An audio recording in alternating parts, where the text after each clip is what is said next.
Gaurav, resource person has joined. Yes, sir. Okay. So, on behalf of UGC Malviya Mission Teachers Training Center, Dr. Babasaheb Ambedkar, Marathwada University, Chhatrapati Sambhaji Nagar, I welcome YY Joshi sir from Nanded, Guru Gobind Singh Engineering College to this NEP orientation and sensitization course being run by our institute. So, I would now hand over the session to YY Joshi sir for further session. Over to you, sir. Yeah, thank you, HRDC. Am I audible?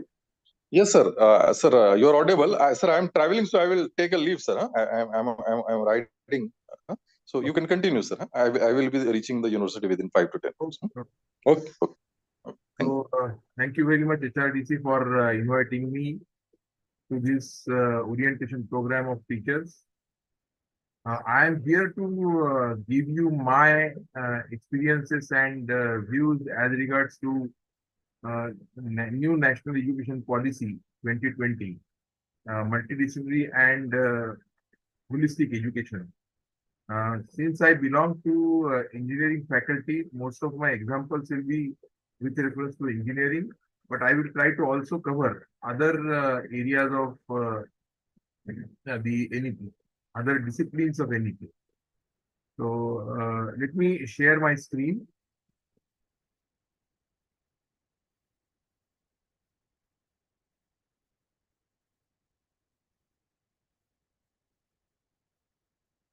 So is the screen visible?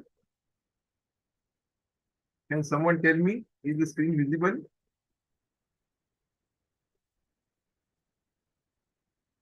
Is the screen visible?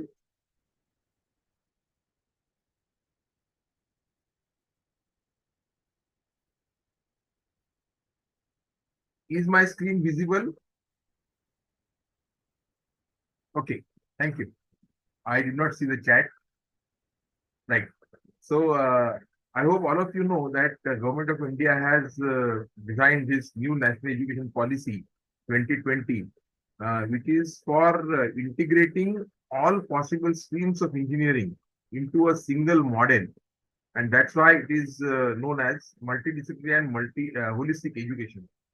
So currently there are lots of compartmentalization in many domains of knowledge, and these compartmentalizations are not, I mean, in the past it has been observed and seen and experienced that these compartmentalizations are restricting people to do cross-disciplinary and multidisciplinary research and multidisciplinary studies.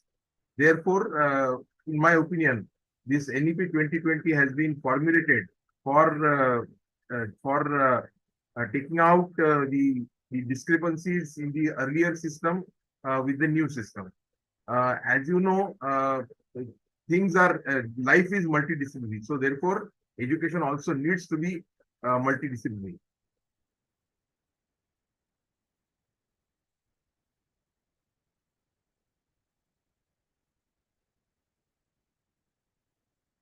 So the vision of NEP 2020 is the education system is rooted in Indian ethos, and that conforms directly to transforming India. That should be helpful to transforming India, that is Bharat. There should be a sustainability involved into it. The knowledge society has to be vibrant and providing high quality of education, thereby making India a global knowledge superpower.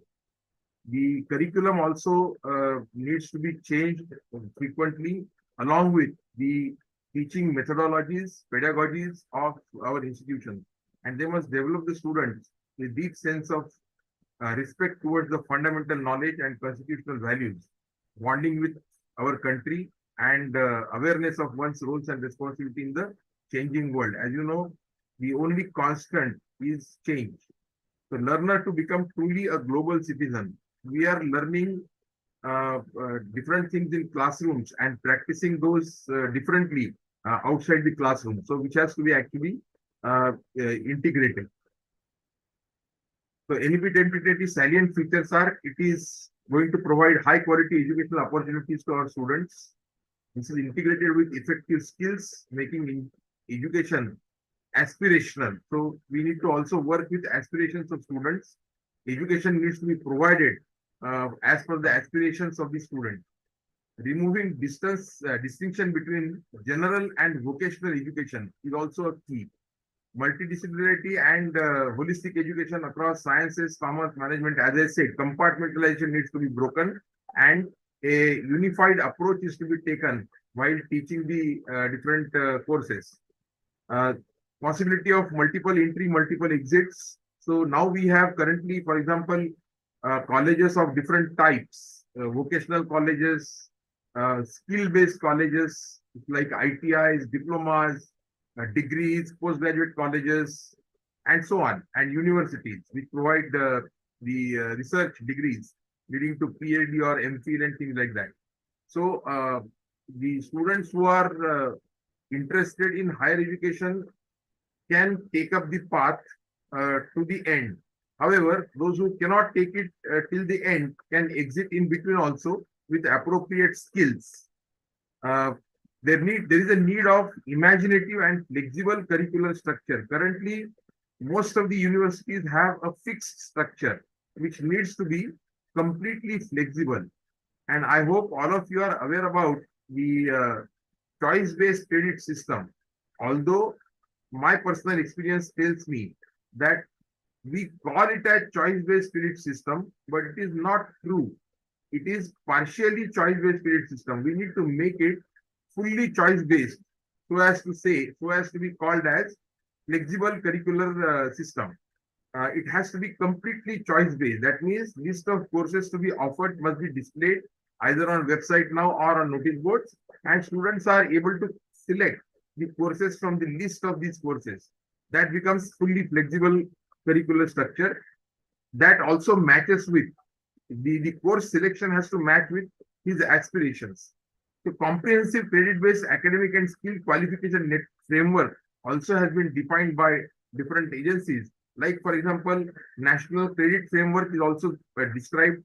It is designed, it talks about credit system from schools to colleges to universities, and skill qualification networks also, frameworks are also defined by the Skill Council of India. Assignment, accumulation, storage, and transfer of credits in academic bank of credit. That means a student when acquires certain credits, of course, previously approved and approved by the various universities and are also approved by ABC. So are actually placed in academic bank of credit, and once he earns requisite number of credits, he becomes eligible to get degree, diploma, certificate, and so and other courses, other degrees. Education acceleration and recognition of prior learning. So you see, it is said that our education should provide a path for a slow learner as well as path also to the speedy learner. So we must take care of those fast learners and slow learners in our system. Similarly, recognition to prior learning. If somebody is admitted to some particular course and whatever his prior learning are, though they are also to be recognized. Internationalization of education, digital online learning, multilingualism, extensive use of technology. These are some of the key features that are likely in the implementation of new national education policy or new education policy. Provision of lifelong learning, anytime, anywhere learning also should be possible, and that is needed to be provided to students.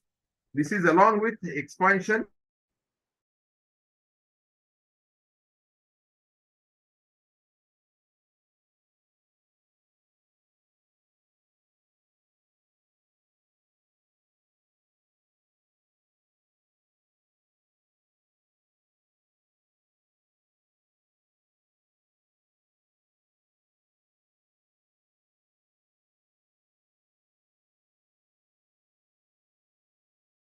to be multidisciplinary. There is a requirement and record of academic bank of credits which is maintained online with every individual. Something like a facility like DigiLocker provides this facility. Internationalization of higher education, standardization of education, so that students from other countries take admissions to our universities and colleges. implementation of a common university entrance test all over the country. CUET can be made compulsory for all the colleges and universities. New regulations of PhD program have been described by UGC, have been floated by UGC and are in operation. Emphasize regional language in education, including technical education. Typically, it is said that an individual learns the best in his mother tongue. So, education is supposed to be provided in all possible languages.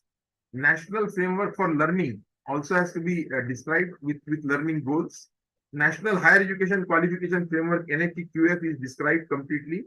National Skill Qualification Framework also has been described, and accordingly, we can take appropriate path for the skills. National Credit Framework, as I said, developed jointly by UGC, AICT, NCBT, NCRT, CBSE, from schools to colleges. And UGC Curriculum Framework for 3 or 4 year degree programs also has been revised with revised CBCS. As I said, CBCS is going to be the key in this particular implementation.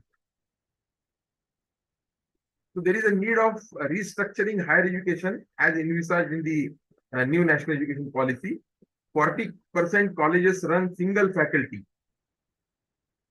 Like for example, engineering colleges has only engineering faculty. 23.6 colleges enrollment below 100. 48.5 colleges 100 to 500. 4% colleges, 1749 colleges have enrollment over 3000. Suboptimal. Because of all this, it is seen that the resource optimization is suboptimal. We need to optimize it further. That means there are facilities available but no use. Such things are supposed to be taken care of. Consolidation. Now the main task of before this NEP implementation committees and all of us is consolidation of current 1113 universities and 43,796 colleges into about 15,000 large, well-resourced, vibrant, multidisciplinary institutions with enrollment over 3,000. So as to take care of everything. So current structure of university affiliation will go away, and universities and cluster universities and standalone universities will be present in the institution, in which all the institutions are going to be multidisciplinary. So phasing out affiliation system, providing graded autonomy to the institutions, giving degree granting status to autonomous colleges and constituent colleges is also going to be there in this implementation.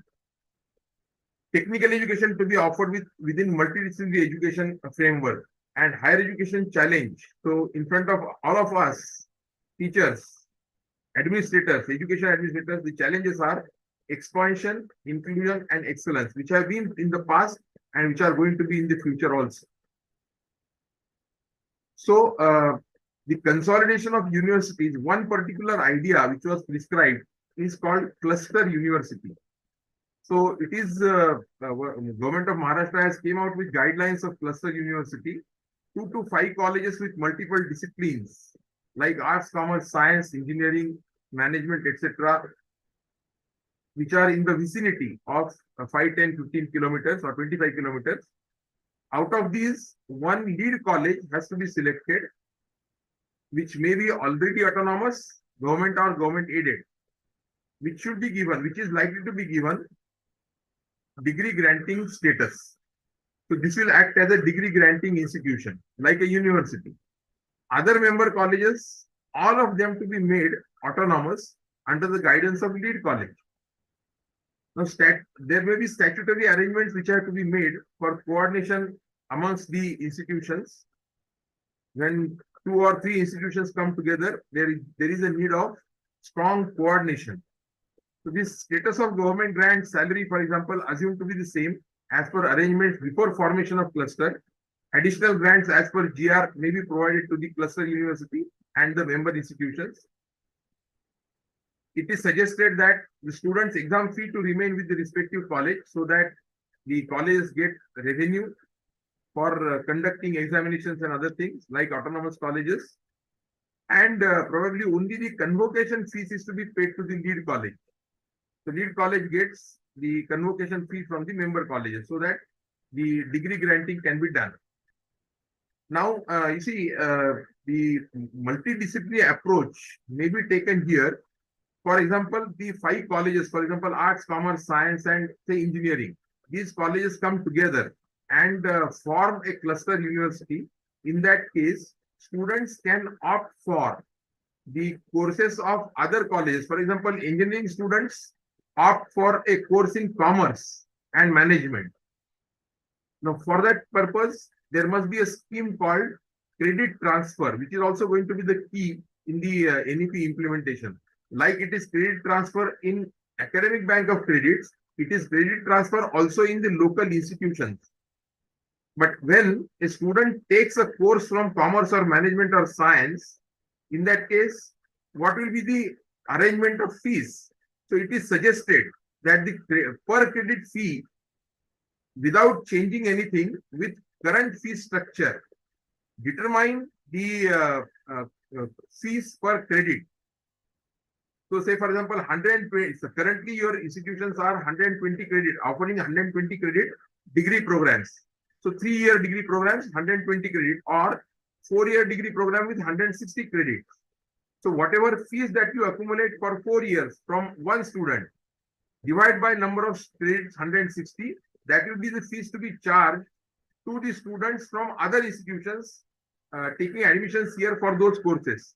So that is what is likely to be prescribed. This can be made applicable for all credit transfers. I must tell you our example, Guru Gobind Singh Ji College became autonomous in the year 2004, and we have signed academic MOUs for credit transfer with the colleges in Pune, Mumbai, Sangli, and at other places. Say for example, College of Engineering Pune, usually 2 students per branch per year used to go to COEP, College of Engineering Pune, from our institution, and we used to transfer the entire semester fees to College of Engineering Pune. So it is similar to that. Here we have, since student is not taking all the courses of an institution, it can be per credit fee that can be charged. This fee to be transferred by one college from where the students wish to take courses offered to other college offering courses.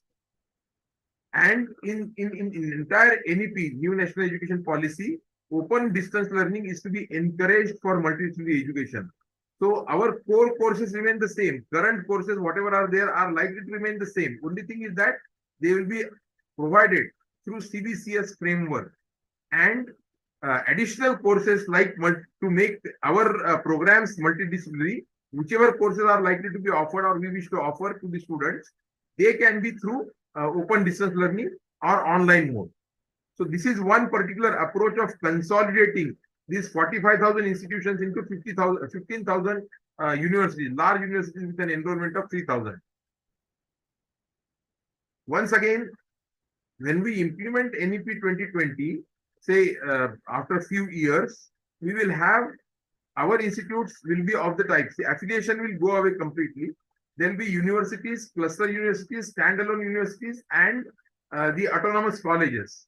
Therefore, academic autonomy is going to be the key in the implementation of the NEP 2020. So here we wish to talk about academic autonomy. What is this academic autonomy? In my opinion, academic autonomy means autonomy to teachers.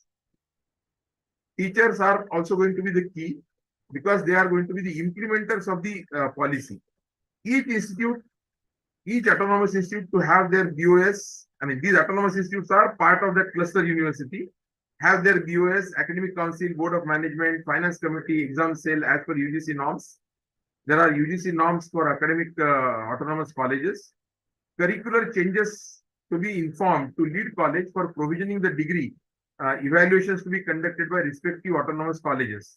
List of eligible students for grant of degree to be conveyed to lead college so that they can offer the degrees. The coordination committee of lead and member colleges for smooth conduct of academics is also proposed. And as I said earlier, credit transfer from one institute to other. This will be the key in implementation of multidisciplinary education. Now, all of us, in my personal opinion, people do not really understand what a credit means. Credit is normally measured in terms of hours. So it is said that when we teach for 1 hour, the students get the credit of 1. So 1 credit is actually, here the system is likely to be slightly modified in words. A student has to earn 120 or 160 credits to acquire the degree. So he has to accumulate in 3, 4, 5, 6 years 160 credit. As soon as he acquires 120 or 160, as per the case, acquires these credits, he becomes eligible to become graduate of that particular university. So he has to earn the credits, and this earning of credits is actually defined. It is to be taken. See, first this is to be understood by the teachers and then to the students.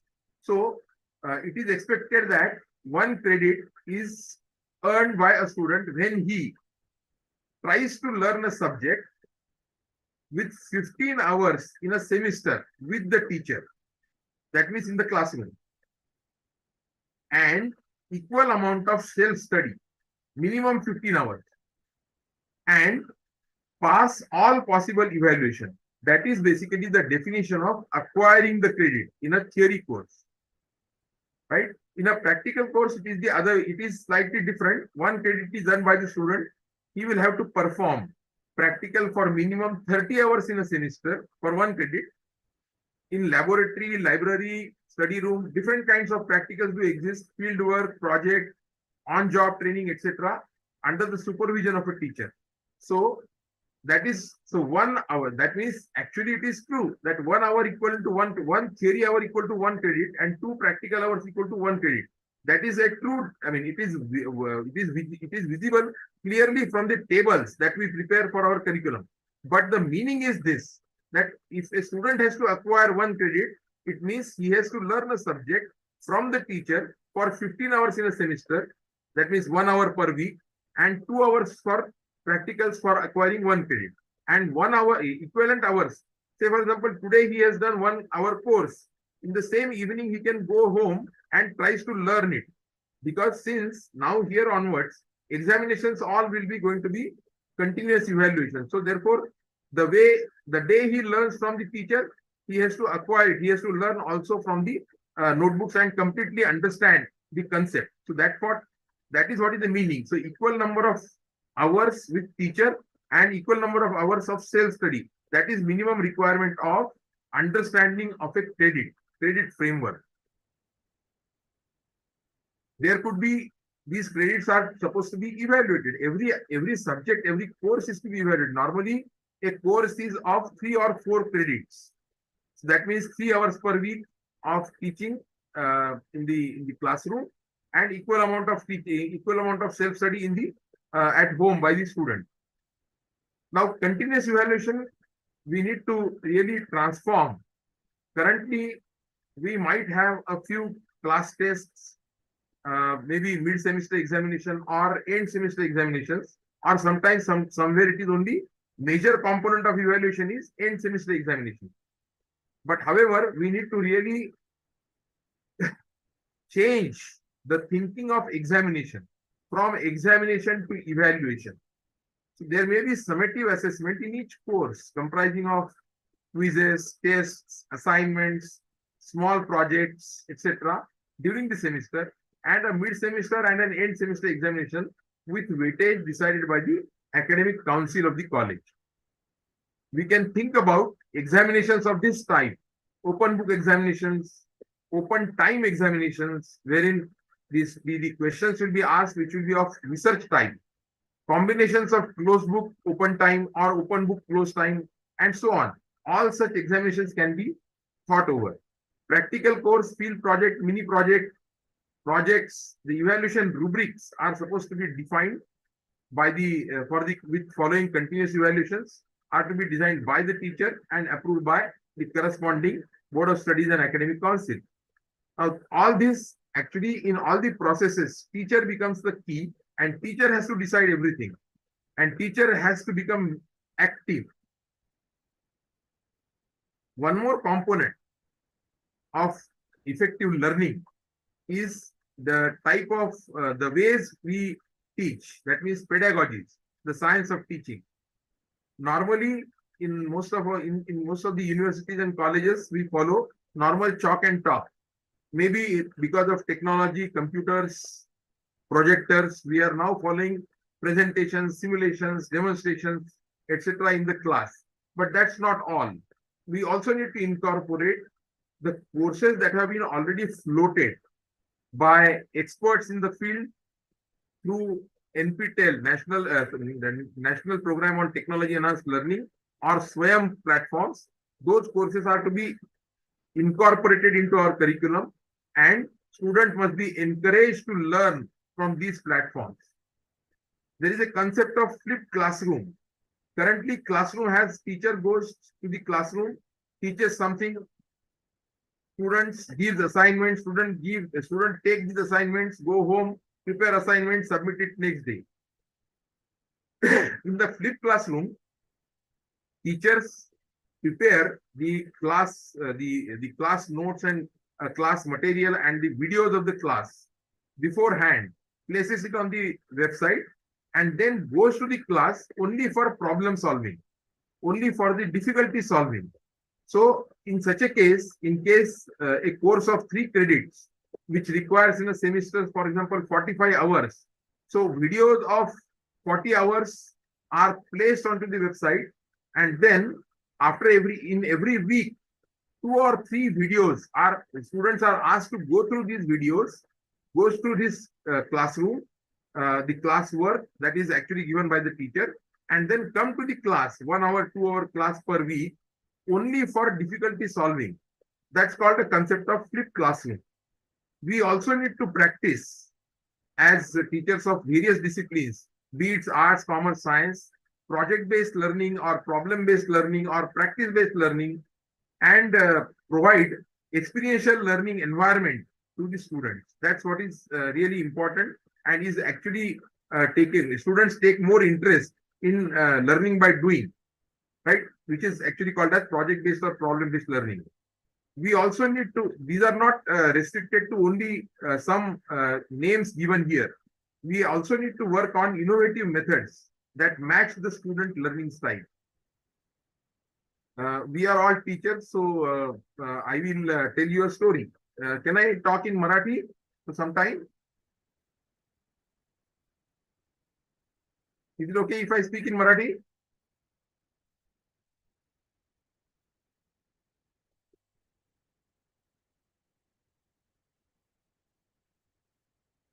Okay, thank you. Somebody said yes, so I'll speak in Marathi. काय होतं एका आपल्या अशा कोर्समध्ये एक faculty development programme असतो, आणि 10-12 दिवस 15 दिवस असं कोर्स झाल्यानंतर सगळ्यात शेवटी एक फील्ड ट्रिप ठेवलेली असते, आणि त्या फील्ड ट्रिप मध्ये एका खूप सिनियर टीचरला भेटायला जायचं असतं. त्यांच्या त्या आश्रमामध्ये सगळ्या फॅकल्टीला घेतलं जातं आणि त्यांच्याकडे नेलं जातं. आणि अशा परिस्थितीमध्ये त्यांना त्या सिनियर शिक्षकांना असं सांगितलं जातं की आता तुम्ही यांना गाईड करा. तर ते एक गोष्ट सांगतात. ती गोष्ट अशी आहे की म्हणजे विद्यार्थ्यांना आपण कसं शिकवलं पाहिजे ह्याबद्दलची ती गोष्ट आहे.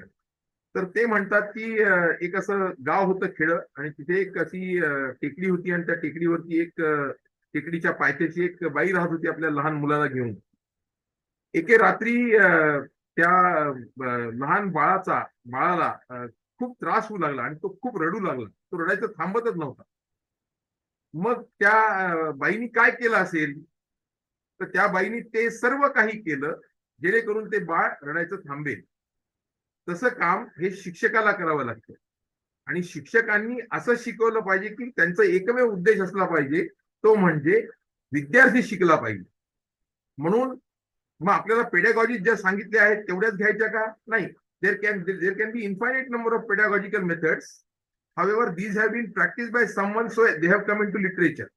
Parantu, we can have newer and newer methodologies of teaching, different and as per the aspirations of the students and as per their preferred learning styles. Right?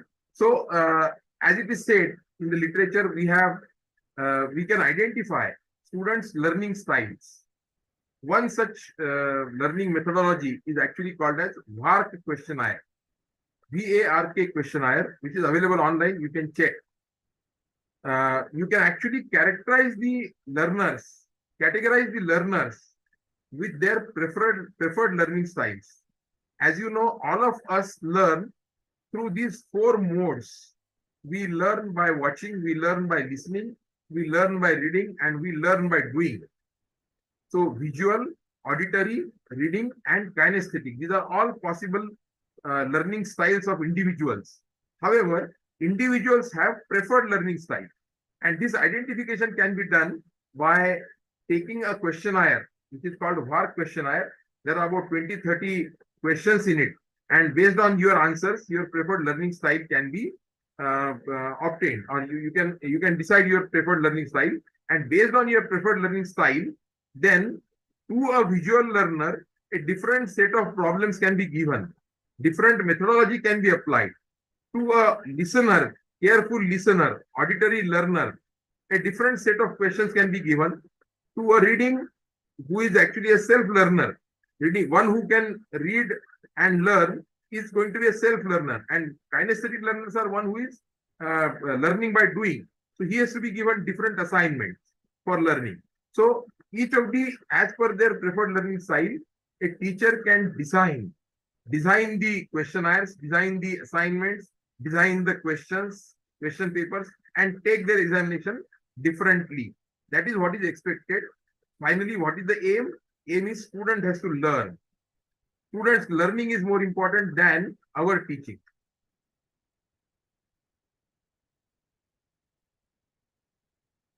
Any questions so far?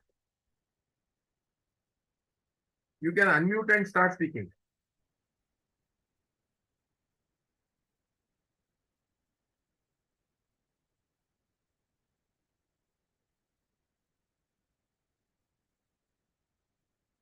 Anyone has any questions?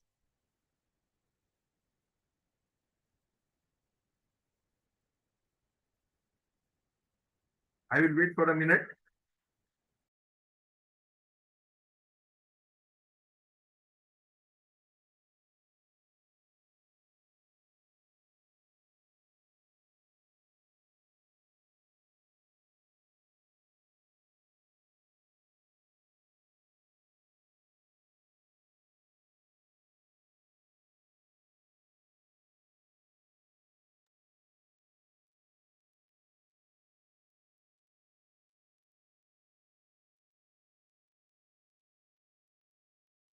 So are the questions in the chat window? So no question. So let us continue. So what I was trying to stress on up till now is that there is a need of restructuring higher education. And what is most important part is teacher must understand the system completely. And the motive of teacher has to be only learner centric. So it is, he must see that my student learns, that's all. That should be the aim of his life, kind of.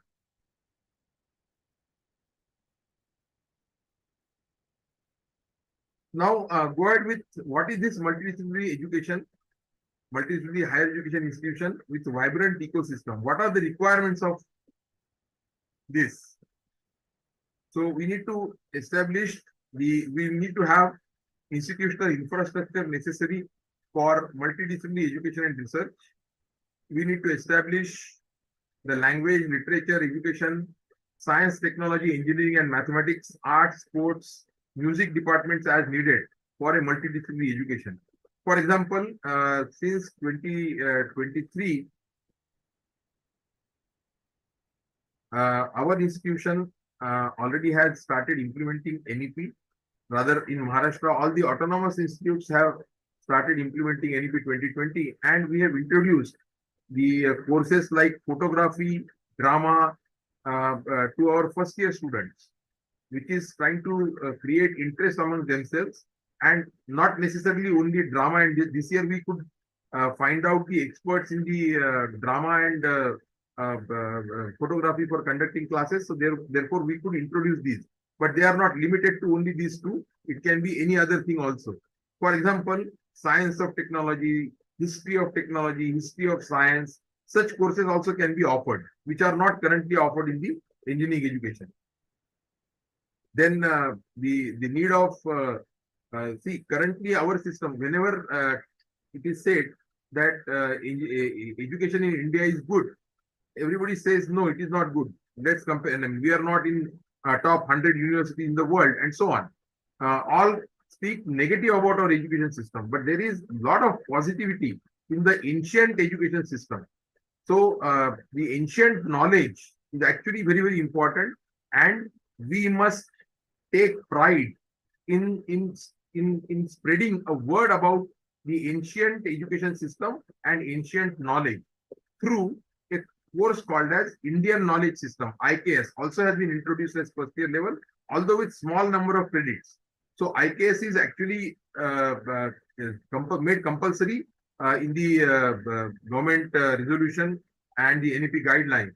So IKS must be offered at multiple levels. The basic level is going to be compulsory. The other levels are, as per the student interest, they can take in the form of elective. So academic collaborations between institutions through HEI clusters. I have already talked about this cluster university, and collaborations can be made. Like I gave an example of SGS College of Engineering and COEP, or SGS College of Engineering and VJTI. We apply for credit transfer. Similarly, NPTEL, if a student completes a course in NPTEL, we actually provide credit transfer to NPTEL also. So whatever credits he has earned through NPTEL can be accepted at our institution. Then merger of small single stream institutions with other multi-stream institutions under the same management or different management. So any combination can be done.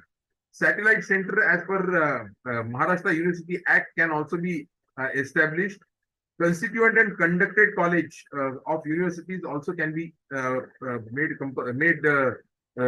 to use. So constituent colleges and conducted colleges can be made degree granting status. So NEP facilitating higher education institutions are we have multi-stream HEIs. Accreditation autonomy becomes key for government of Maharashtra has started now asking for institutional development proposals for implementation of NEP to every individual from July 2024. All the universities along with affiliated colleges are going to implement NEP, and probably that is the intention in keeping this particular session on NEP. All institutions are supposed to be registered with Academic Bank of Credits. Internationalization of education, several times I have talked about. Therefore, accreditation agencies, NAC, NBA, and ABET, these are also actually giving a similar kind of guidelines.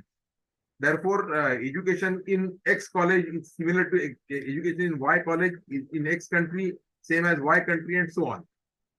So that is likely to happen.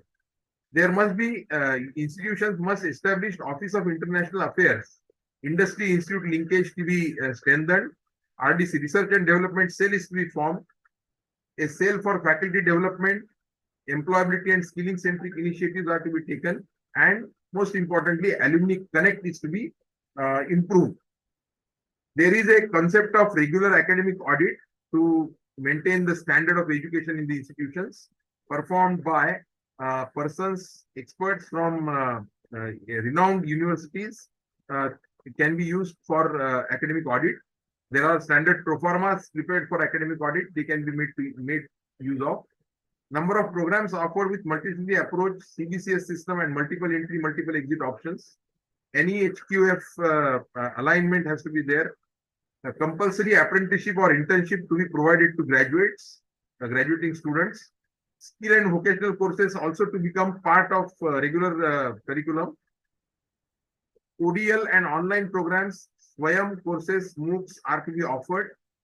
These are to be made to use for regular curricular activities. Offering of courses in Indian languages. AICT has started now publishing books in different Indian languages to provide engineering and diploma education in the local languages. In Tamil Nadu or even in Kerala, the diploma education is already in the local languages since last 20 years. IKS in curriculum, Indian knowledge system in curriculum is a part also. Then mainly you have to take student-centric initiatives, and there must be a placement sale. Currently, placement cell used to be present in most of the engineering colleges alone. But now every individual college, be it arts, commerce, science, management, must have a placement cell.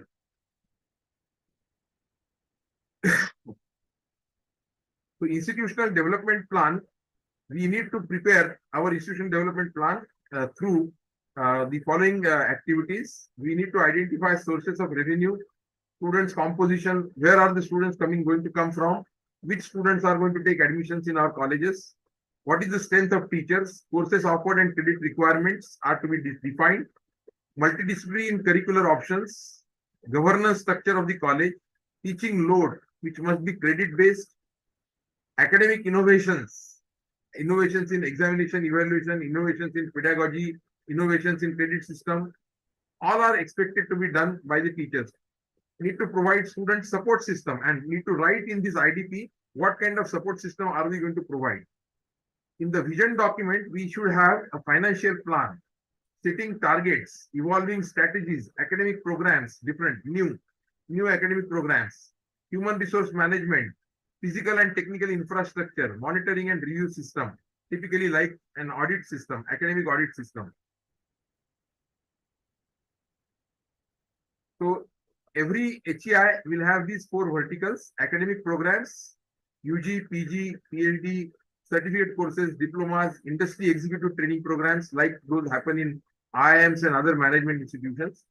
It should have R&D, innovation and entrepreneurship cell, research and development, contract research and technology development, IPRs, intellectual property rights, entrepreneurship and startups, outreach and funding. So consulting with the external world, providing consultancy services to the external world, training and testing services, technology transfers, resource generation, society and marketing.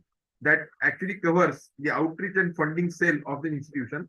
And we also institution should have a governance cell for HR and administration, finance and infrastructure, so that it becomes sustainable.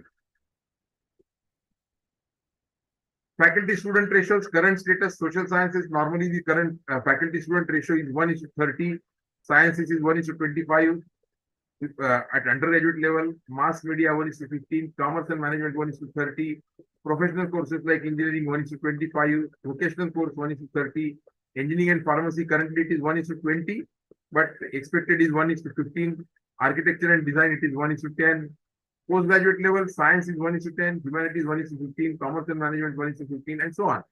Engineering and management 1:10 is expected. Architecture and design is 1:5 expected.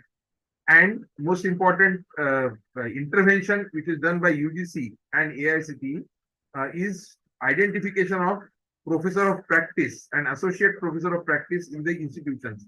And 10% of the professors, 10% of the professors can be professors of practice. So if your institution has 10 professors, 1 professor can be appointed, which is professor of practice. He or she need not have qualifications as per regular professors, but must have industry experience and expertise, so that he brings in industrial practices, good governance practices of industries, good practices of industries into the institutions, and such interventions can be made for a better utilization of our resources and facilities. As I said earlier, faculty is at the heart of the transformation. Faculty recruitment based on academic expertise and teaching capacities, disposition of public service, adequate faculty in every institution is to be assured by the management of the colleges and government. So policies are supposed to be made so that faculty recruitments happen regularly. Revise HR policies, career progression, compensation management, differential reward system for innovation. So if somebody does some innovative work, he should be given a reward. Such systems are supposed to be brought into academics. Establish training center, continuous professional faculty development. Like, for example, now Maharashtra government has established a Maharashtra Faculty Development Academy at Pune, and which is continuously developing running faculty development programs. MSFD, as I said, identify individual training requirements, vocational and soft skills, pedagogical training for teaching and courses to non-core students, the faculty sabbaticals for working in industries also can be part of such HR policies. Annual refresher program in teaching for capacity building, established program on education technology, faculty empowered, so choices of their courses, pursue research with academic freedom.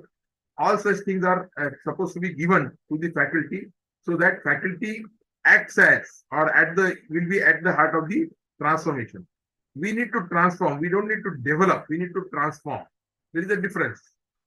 Like, for example, roles are changed. Roles of the teacher are changed. So, Adhyapak is information provider. Upadhyay is an imparter of the knowledge along with information. Acharya is development of skills. Pandit is provider of deep insight into the subject. Drishta is imparter of visionary views on a subject and making the learner think in that manner. And Guru is awakener of the wisdom, leading from darkness to light.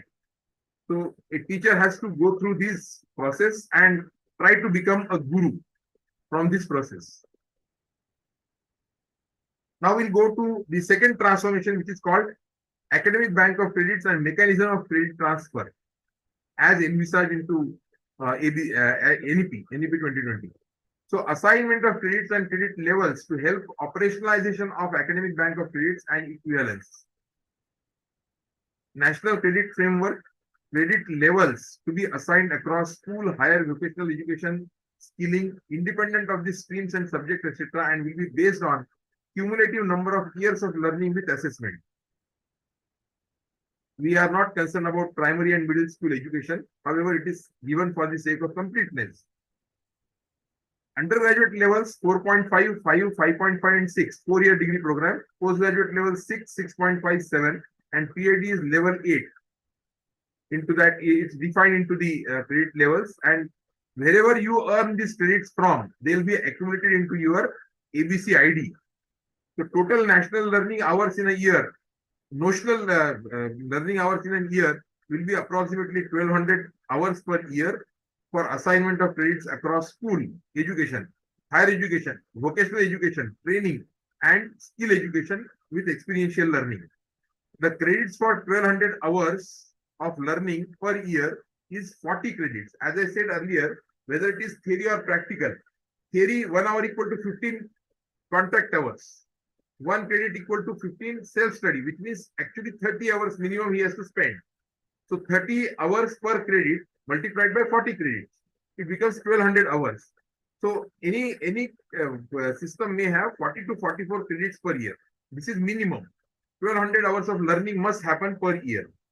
Like in engineering curricula, every engineering college now has about 40 credits in a year, plus minus 5-10%. For national credit framework calculations, total notional learning hours per credit are 30 hours per credit, as I have defined earlier.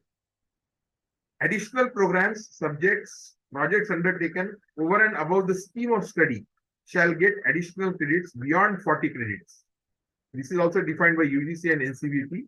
Allow 2 courses in parallel. Two additional courses in parallel can be taken. The student creates ABD ID, ABC ID. Student shares ABC ID with the institution. AI captures ABC ID. Academic institution captures ABC ID. Prepares the input file along with ABC ID in the NAD format, National Academic Depository format. Institution uploads the CSV file on NAD portal, and credits earned will reflect in the student ABC account. So the student will not have to carry out his mark sheets and his academic record everywhere through papers. All is available through a DigiLocker ABC platform. The workflow of credit transfer can be student registers with their mobile number through DigiLocker. A unique ABC ID is allotted. ID can be shared to all the AIs with which the student is enrolled. Student logs in with an OTP from the registered mobile number. I hope all of you are aware about DigiLocker. You must be using DigiLocker for other documents like Aadhaar card or learning license or PAN card, etc. But same thing can be used for the various academic depositories also can be placed in it. Earn credits from various universities can be also supplied through this. There is a possibility. Credits mapped to ABC ID are displayed on the dashboard of a particular student's login. Student selects credits of his/her choice, initiates transfer by selecting the beneficiary institution, provides additional details necessary for transfer. This is going to start. AI checks the eligibility of the transfer request based on the UGC guidelines. The AI approves, rejects credit transfer request partially or fully based on the course structure, provides reason for approval, rejection in the remarks column, and the request status can be given. Student can check the request status, get the notified of the credit transfer. All credit trails are maintained and reflected in student's account. That is the workflow for credit transfer in ABC. So credits get deposited. Institution A, ABC transfer of credit happens where the student has taken admission to, and the credits are redeemed in institution B. So register yourself under ABC, select credits of your choice for transfer. ABC sends AI for verification of approval. On approval, credit will be redeemed for your desired course. Now we'll come to the third part of our multidisciplinary and higher education. The changes that are happening, the structure and duration of multidisciplinary UG program, UG and PG program under NEP 2020, qualification type and credit requirements for multiple entry and multiple exit options. With these options, what are the changes in it? So a unique educational approach that allows students to learn and explore distinct subjects or curricula from various disciplines is provided in NEP. The curriculum would enable students to develop a holistic understanding of the subject approaches in terms of similarities and differences between them. Varied academic disciplines in the curriculum included to nurture the ability to critically think and have solutions to problems that are not easily acquired from everyday experience. Interdisciplinary means combination of two or more academic disciplines into one. For example, now engineering institutions which are autonomous are now going to second year here. So from second year onwards, they are offering, like our institution is offering a minor degree program. So 174 credits with 160 credits from the major degree and 14 credits from the interdisciplinary degree. Interdisciplinary discipline can be taken up by student. So these 14 credits can be completed over next 3 years. So second year, third year, final year. It has to start from second year, which is called a BTech degree with multidisciplinary approach. So BTech in say electronics, major is electronics, and minor can be mechanical. So BTech in electronics engineering with minor in mechanical, or BTech in computer science with minor in electronics, BTech in mechanical, minor in computer science. Such degrees are likely to be happening through this multidisciplinary and interdisciplinary approaches. So two or more academic disciplines are into one. So one degree can be established with interdisciplinary approach. So interdisciplinary understanding brings ability and confidence to navigate between disciplines, to make interlinkages for developing new perspectives, having a holistic appreciation of knowledge. Understanding of discipline is really important for making changes in it. Like nowadays, we are also feeling that mostly students are interested in computer science and engineering. So whether he is an art graduate or commerce graduate or science graduate or engineering graduate with other disciplines, needs knowledge of computer science and basic computer science along with the new disciplines marked as artificial intelligence, machine learning, cyber security. All these disciplines are also becoming important to every individual. Therefore, these disciplines are going to act as an additional minor degree for such students.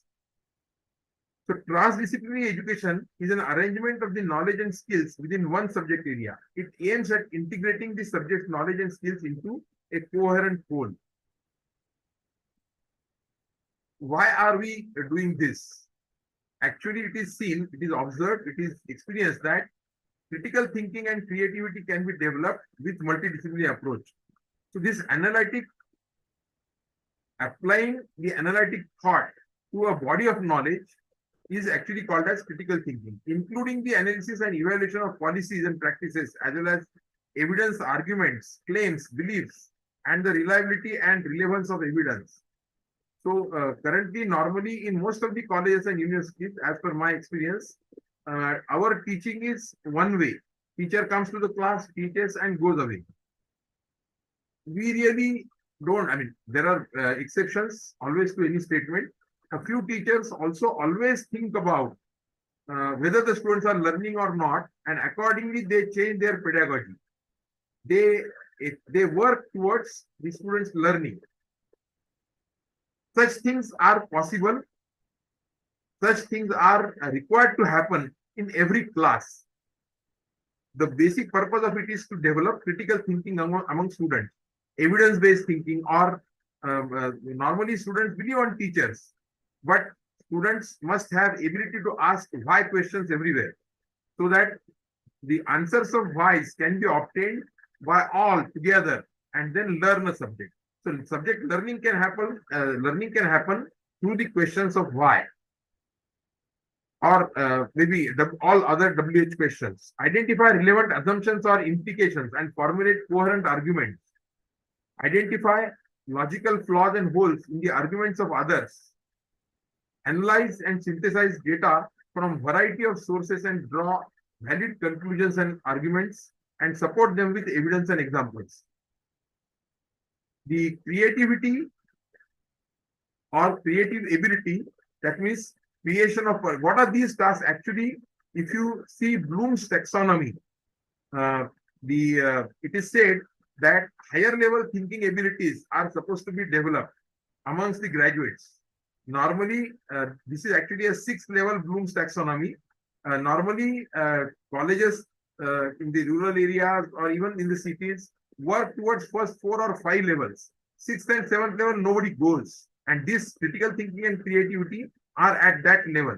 So creation, performing, think in different and diverse ways about the same objects or scenarios, deal with problems and situations that do not have simple solutions, innovate and perform tasks in a better manner, view a problem or a situation from multiple perspectives. All these things happen at that level of Bloom's taxonomy. And if a student achieves or learns creativity and critical thinking, he has actually learned a subject in a better way. Now we come to the formal definition of different credit requirements of degrees. For example, a 4-year degree program or a 3-year degree program, a student takes admission to a graduate course. After completion of first year, if he wish to withdraw from the course, he can do so, which is he wants to exit from the first year, so he will get a UG certificate, provided he acquires 40 credits, which is a level 4.5, which is a certificate level. 5.0 level is UG diploma, which he can exit after 2 years with 80 credits. He exits, which is level 5.5, after 3 years of bachelor's degree after completion of 120 credits.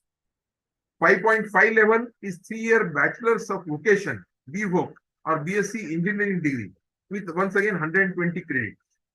A 4-year bachelor's degree in engineering, this is typically engineering degrees, so I'm talking about engineering, but is valid for other degrees also.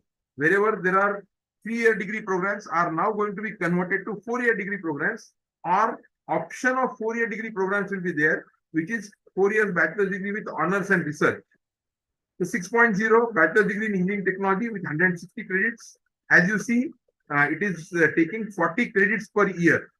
So roughly 1200 hours of learning. PG diploma exit after first year of the 2-year master's program, again completing 40 credits. 2 years PG degree after 3 years of bachelor's degree, which is completing 80 degrees, MSc course like or MA course. 1 year master's degree after obtaining a 4 years bachelor's degree, honors and research. Once again, he completes 40 credits. Integrated 5-year bachelor's or master's program are supposed to be completed with 200 credits. 2-year ME Tech program, PG degree in engineering technology, 240 credits. 7 and 8. So, a doctoral program also, coursework and published work. So 240 credit and a thesis that is requirement of PhD degree. So options of flexible PG degree, which were there in the table, are once again explained here. A one-year PG diploma program builds on a bachelor's degree and requires 40 credits, which is level 6.0. A 2-year program with second year devoted entirely to research for those who have completed 3-year bachelor degree program, which is level 6.5. A 1-year master's program for students who are completing a 4-year bachelor degree program with research, level 6.5. 2-year MTech ME PG degree program in engineering technology, level 7.0 with exit option after first year, with MVOC or MSc engineering, level 6.5. An integrated 5-year bachelor's or master's program with an option to exit at the end of the 3rd year with a bachelor's degree with an entry to master's program in another HEI. So these are the options available for the PG degrees also.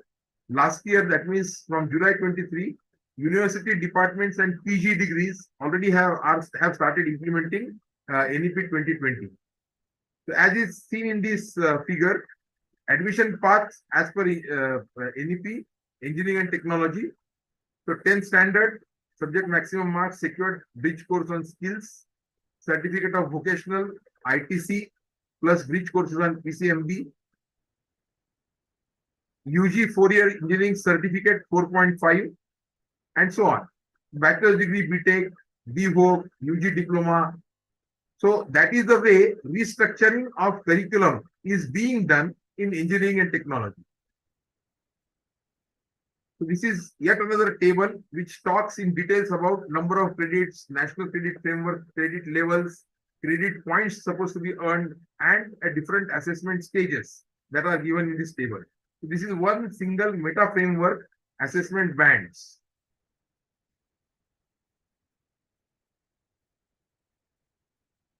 So we need to also establish academic equivalence between general and vocational streams under national credit framework.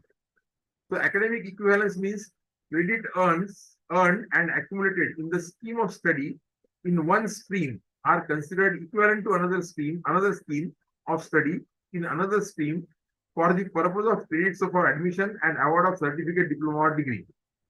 For example, 1-year UG, first year BE BTech to be treated equivalent for seeking admission in the 2nd year of any UG program with or without any bridge courses.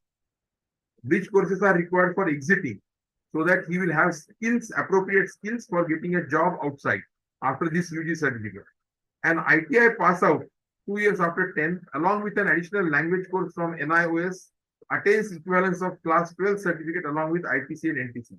Some examples are given of equivalence.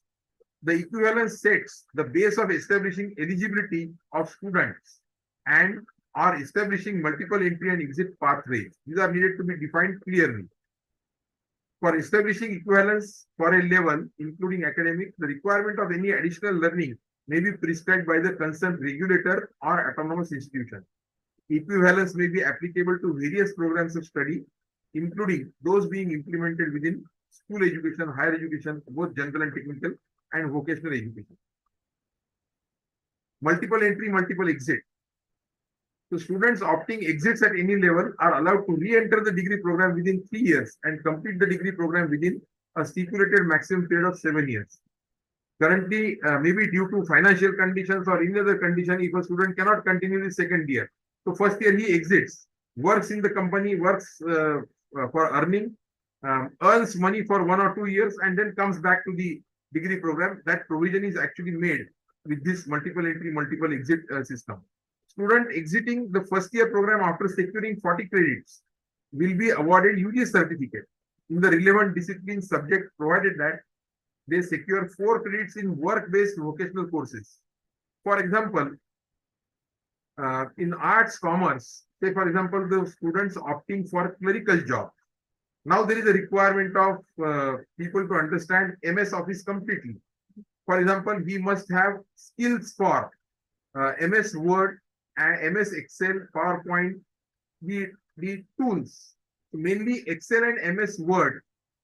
word processing software and the spreadsheet software. The two skills are very, very essential. So after first year of Bachelor of Arts, if a student takes 4 credit course in this, he becomes employable, and he on the basis of these skills, there is a possibility of getting a job. So these 4 credits in work-based vocational courses offered during summer term or apprenticeship, in addition to 6 credits for skill-based courses earned during first and second semester. So he has to, in addition to 40 credits, he has to earn these 4 credits for work-based vocational courses and 6 credits for skill-based courses. So these 10 courses, if he does, then he can exit in the first year with a certificate course. Student exiting in the second year program after securing 80 credits will be awarded UG diploma in the relevant discipline subject, provided they are secure additional 4 credits of skill-based vocational courses offered during first year and second year summer term. Students who want to undertake exit after 3-year UG program will be awarded UG degree in the relevant discipline subject upon securing 120 credits. These are some of the naming conventions used for coding of courses. 0 to 99 are numbered as prerequisite courses. 100 to 199 foundation or introductory courses. 200 to 299 intermediate level courses. 300 to 399 higher level courses. 400 to 499 advanced courses. 500 to 599 courses at first year master's degree. So 400 to 499, 300 onwards are all UG courses. First year, second year, third year, and final year. 500 to 599 courses of first year master's degree. 600 to 699 courses of second year, second degree or first year master's degree program. 700 to 799 and above courses limited to doctorate students. Lateral entries are possible, admissions in various courses. The program curriculum design under CBCS should have flexibility for learners to move from one institution to another to enable them to have multiple and or interdisciplinary learning. Lateral entry into a program of study leading to UG diploma, 3-year UG degree, 4-year bachelor's degree with honors and research will be based on validation of prior learning outcome achieved. In case of lateral entrants, he is desirous of joining the 4-year degree program different from his earlier program with different combinations of major and minor, then the BOS of that HEI should decide the requirements of which courses, prerequisite courses, and additional credit requirement for new combination of major and minor, which the lateral entrant must fulfill for the purpose of joining new program. All these are to be defined by the respective institution taking admission of such students. The mechanism of transfer and redemption of credits. You can look at these, but I can explain you the credit transfer that we have practiced in our institution. We used to float the requirement to the students that who are desirous of going to COEP for spending a semester there. Spending a semester there means the courses offered by COEP for him in that semester he can undertake, and we approved all the grades and evaluations given by COEP through our academic council. So a student takes admission to COEP in say third year first semester, does courses there. He comes back in the second semester to our institution because he was admitted to our institution. He can't take admission there, right? So he does a semester credit transfer scheme. Through that, he spends one semester there. Whatever courses offered by COEP, he undergoes entire process of earning the credits there. Usually the credits are 20 to 22 in a semester. After he comes back, that means if he passes in all the credits, then only he is allowed to join back. If he does not pass, then he has to once again go back. He can join back, but for those courses in which he has failed, he has to appear for the evaluations in COEP again. Normally, such thing did not happen. Therefore, these students actually are completely transferring 22 credits earned in COEP in SDGS Institute of Engineering. The equivalence establishment of entry criteria was done by both the institutions simultaneously before signing an MOU. Once the MOU is signed, whatever students we send, those students are accepted by these institutions. Student complete the semester there and comes back to the original. So this is the basically a process of credit transfer and redemption of credit. Curricular frameworks will have. We are now coming to almost the end of our NEP framework. Curriculum framework will have, as I said, major or core. Like I said, engineering, electronics engineering is a major, or electronics engineering is a core. Minor could be from any other discipline. There are possible open electives offered at institutional level.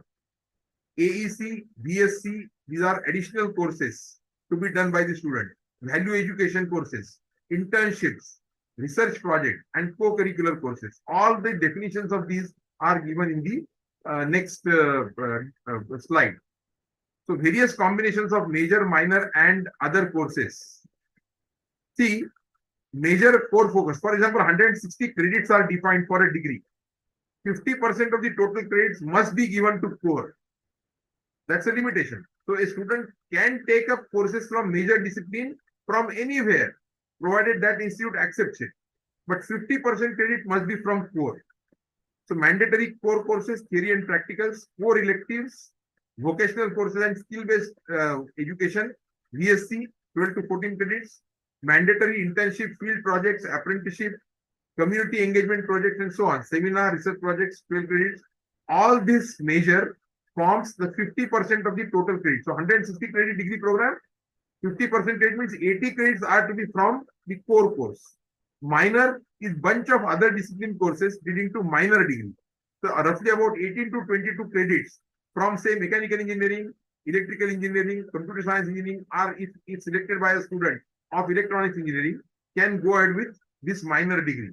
And then there could be other elective curricular components like generic and open electives or multidisciplinary courses, 9 credits, ability enhancement courses, modern Indian languages and English language focused on language and communication skills, 8 credits, value education, environmental science, professional ethics, life skill courses, 6 to 8 credits, modules on Indian knowledge system under major and minor and other courses, and co-curricular courses on sports, fine and applied arts, visual arts, and cultural activities. All this can be part of the entire degree program, entire curriculum. Now, let's come to choice of major. The subject that represents the main focus of a degree. Degree will be awarded in that discipline. Students may be allowed to change major within the broad discipline at the end of the second semester by giving him or her sufficient time to explore interdisciplinary courses during the first year. Credit coverage of FY in case of change of major. So there must be a policy of doing these things. So if you want to change the course major in SY, first year you completed together. There are some courses which were branch specific courses. So those are to be completed. New branch specific courses. If the branch transfer happens after first year, the courses of the new branch are supposed to be done by the students themselves. The HEI may create 10% additional seats over and above the sanctioned strength to accommodate the request of change of major. Provided all these are allowed by the government and by the regulatory authority. Students should secure minimum of 50% of total credit through core courses in the major discipline in all 3-4 years courses for the award of major degree. Single major and minor, department subject discipline specific. Like I said, computer engineering core with music as minor. That's also interdisciplinary completely. My music will be from the fine arts section. Double major, faculty specific, multidisciplinary / school specific core and minor courses. For example, engineering colleges may have minors from mathematics because all engineers require strong mathematical basis. So in case of mathematics department offers a minor, this also can be taken up by the student with 18 to 22 credits.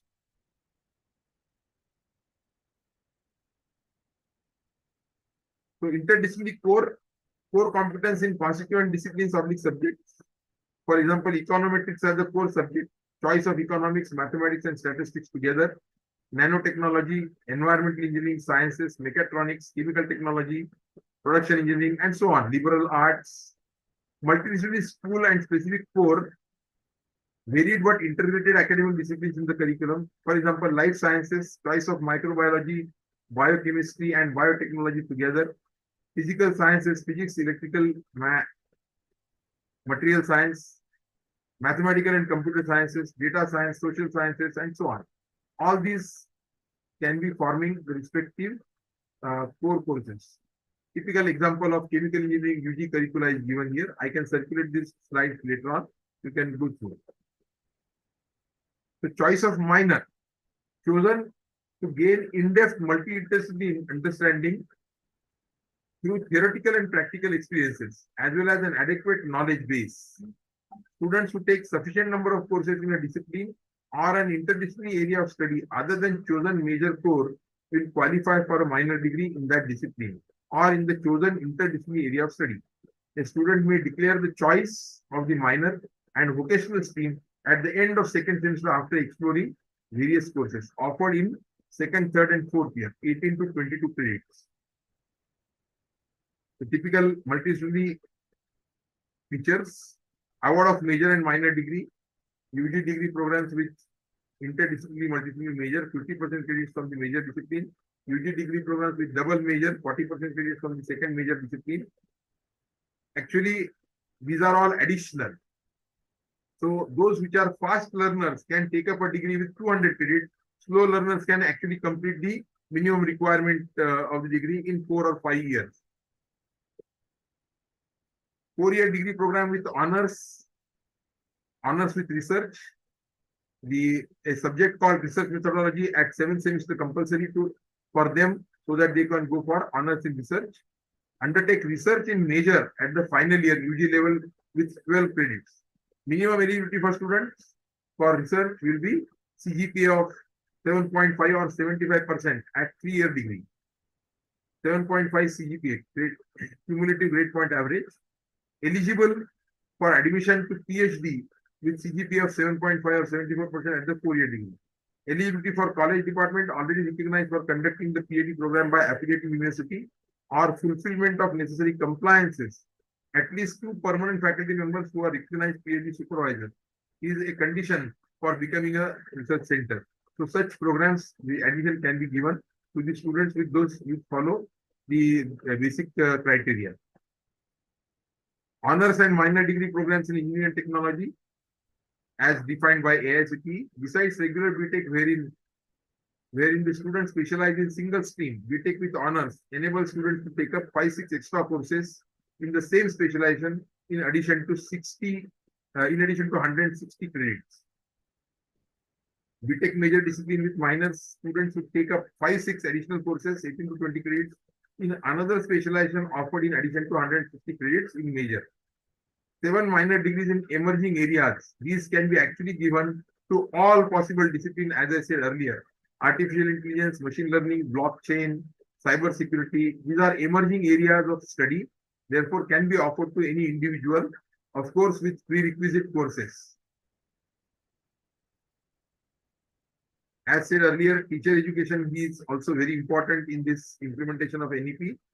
All multidisciplinary universities and colleges will aim to establish education departments which, besides running B.Ed programs, will be carrying out cutting-edge research in various aspects of education, pedagogical methods, and so on.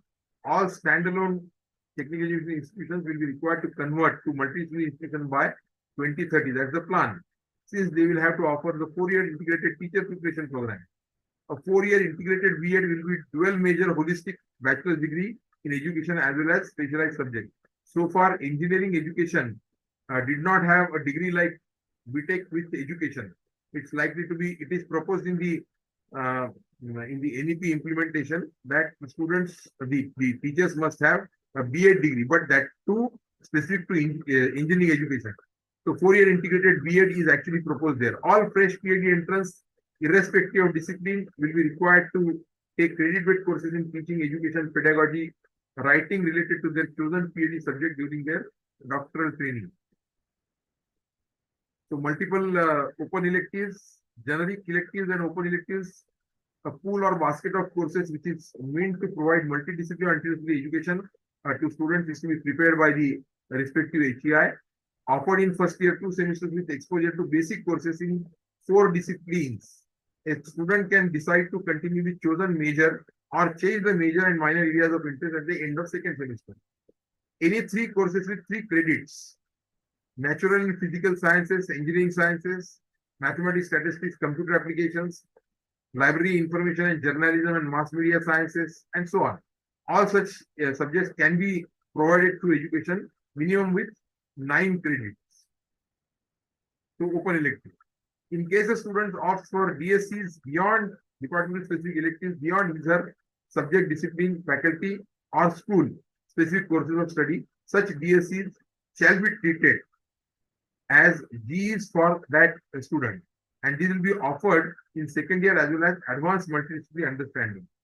There can be specific career choice to a student who desires to make entrepreneurship as a part of his career. Can pick the appropriate combination of courses of generic electives, skill, vocational courses, value education courses, and internship and apprenticeship.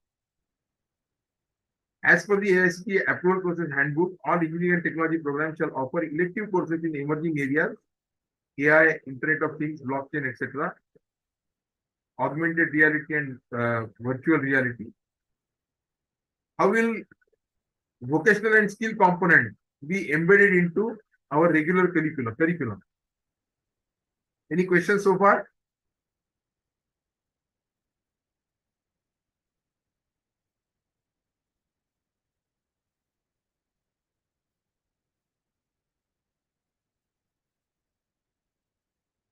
Questions, comments?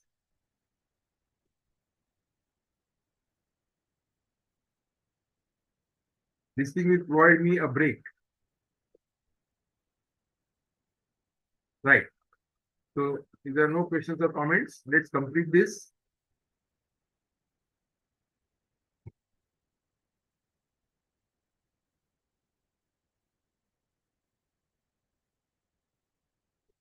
I'll take a minute break.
Joshi sir, please तुमचा mike unmute करा sir. Is it unmute now? Yes, right, sir. Yes, thank you, sir. Yeah. I'm sorry, I was muted so far. Okay. So a workload is A plus B plus C.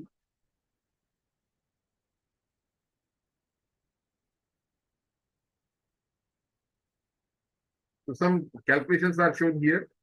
For example, chemistry department, multidisciplinary chemical sciences, interdisciplinary, all these can be part of the courses taken by the teachers of the respective department. And then minors and open electives. These courses also can be considered for the workload of a teacher. Once again, another example, language department workload calculations. Here it is A plus B plus C plus D. These ability enhancement courses are formed. As I said, ability enhancement courses are also part of language department. Therefore, it is A plus B plus C plus D. The minimum credit requirement for award of degree under each category, 60 to 80 credit for 60 credits for 3-year degree program. Major 60 credits, 120, half of it is 60. 160, half of it is 80. So all these specifically given, total is 120, 160 here, and the corresponding category of courses are given in this table. Maximum period, of course, is 7 years with ABC. So typical distribution in the semesters of the core, major, minor, generic, vocational, AEC, internship, project total are given in this particular table. The credit distribution structure for 4-year multiple degree program with multiple entry exit. The proposed structure of multidisciplinary 3-year, 4-year degree graduate program for all other disciplines also are present here. This is also part of that government GR, which can be referred by you. I can lastly at the end I'll give all the possible references that I have used for preparation of this. These slides are actually made by are circulated by the committee constituted for the purpose of NEP implementation in Maharashtra, headed by Professor Ravindra Kulkarni, currently Vice Chancellor of Mumbai University. So the same slides are being used by me. So thanks to him for providing that. The proposed structure and credit distribution for 4-year multidisciplinary UG program, BA honors with research program, all that distribution is given. This is a part of that government GR dated 20th of April 2023. And for engineering, it is 4th July 2023. So all these are parts of that GR. Internships are also given. So main features of curriculum framework under NEP are flexibility to move from one discipline to study another, opportunity for learners to choose courses of their interest and discipline as per their aspirations, facilitating multiple entry exit options with UG certificate, UG diploma degree, depending upon the number of credits secured, and flexibility for learners to move from one institution to other. So this is a holistic approach of education, which is proposed in the NEP. So everywhere we need reforms to be made. Just changing this curriculum by teachers will not help. So teaching, learning, outcome, education, and evaluation reforms, which I have already talked about, can be thought over and implemented while implementing the NEP 22. So I stop here.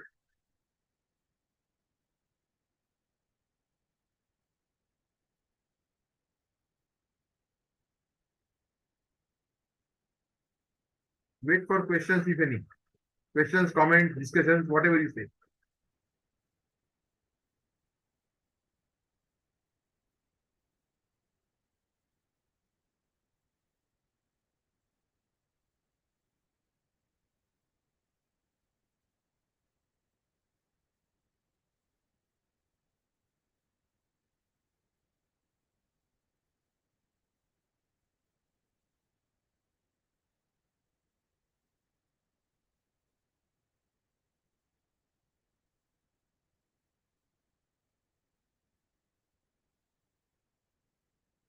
Are there any questions, comments? I'll give the references list now. Here's the reference list. Is it visible?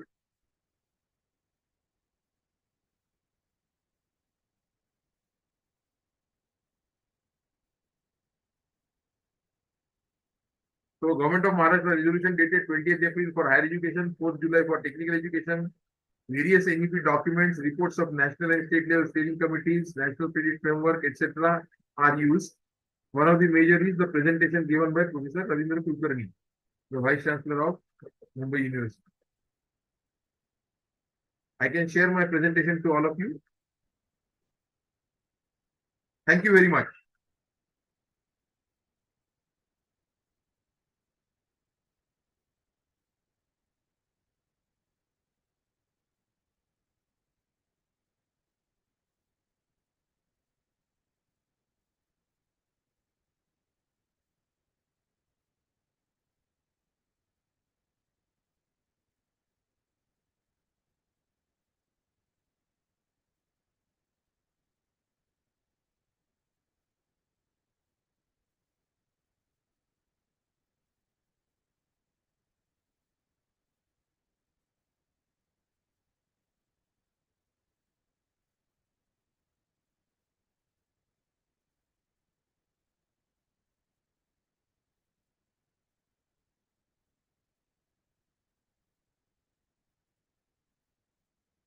Anyone from HRDC BAMU?